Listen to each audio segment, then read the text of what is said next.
Hey guys, and welcome back to the Flake Files. I'm going to do a continuation of last week's Ichthyosis Monday, where I talked about my pregnancies with each of my children. I'll go ahead and talk about recovery here, and then I'll just do a separate video for breastfeeding. So my recovery after Sadie. With Sadie, I had some complications. I think it was the next day they came and took the catheter out. I forgot to mention this earlier, and I just want to throw this in here. When they did remove the tape for the catheter from my leg, it did pull off some skin. So after that, I requested to remove all tape myself. So like my IVs, once they got the needle out, I pulled all the adhesive off, and any other adhesive that I had, I asked them if I could pull it off so that I could do it and like could feel that I was not tearing my skin. And then they helped me up to go to the bathroom after that, and the nurse was like, "Are you okay?" And I said, "I'm very, very lightheaded and I'm dizzy, and like it's hard for me to walk and stand." And she goes, "Okay, well, I'll help you all the way." And it was like I was seeing spots, and I was super lightheaded. And she helped me back to the bed, and before the nurse left, my husband looked at her and said, "Is she supposed to be that pale?" And she said, "Well, she just had surgery, she's going to be a little bit pale." And he's like, "No, you don't understand. She's usually very pink." And she goes, "Oh." And so they went immediately and got like a tube to take my blood, and they checked my hemoglobin, and my hemoglobin was at like a 5. Post-surgery, it should be, I believe, at like an 8 or a 9. And there's actually an episode of Grey's Anatomy where this boy's hemoglobin, he's lost so much blood that his hemoglobin is at a 4. And they use the phrase running on fumes. So I was very, very out of it. My heart rate was through the roof because of it. I want to say it even gave me a fever. They would not let me get out of bed without a nurse coming to help me. And they took blood around the clock, and it got to the point where I was so like low on blood that by the time they would come and take my blood, they couldn't fill up a vial. It would clot before or coagulate before they got it to the lab, so they would have to come back in and take more. But my doctor said, you didn't lose like an abnormal amount of blood during the surgery, so my hemoglobin level must have already been low beforehand, and it just dropped me down into like a dangerous level.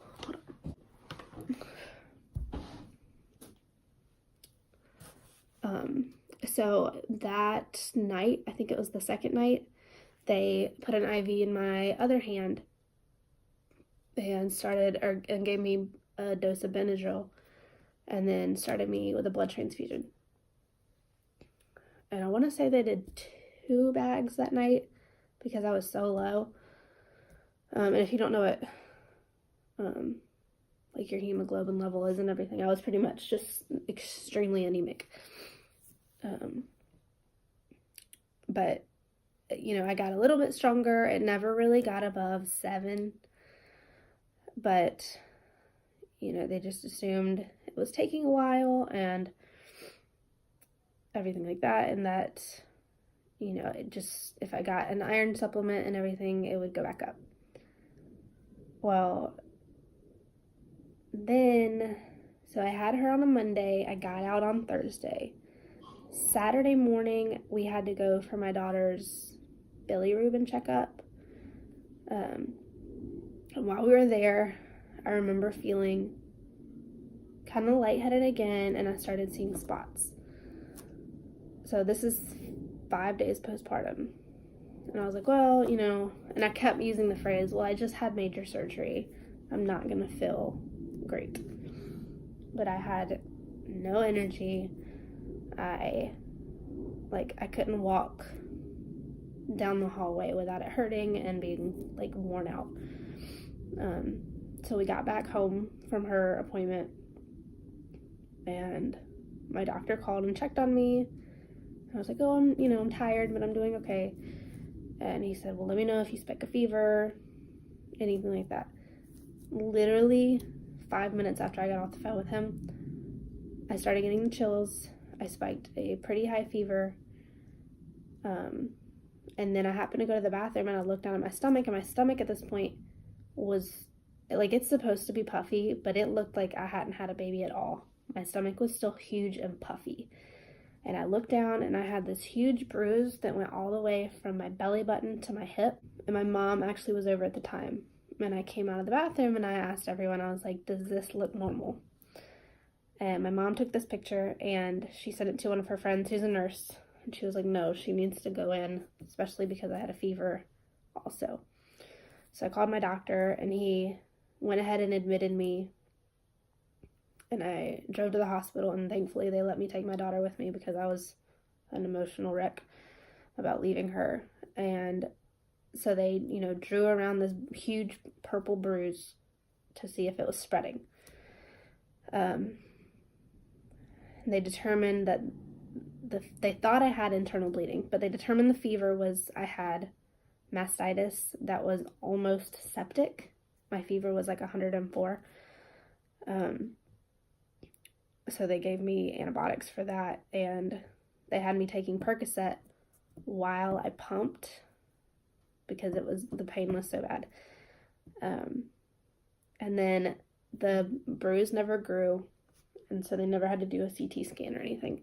And they figured out that the bruise was actually the blood transfusion that they had given me in the hospital.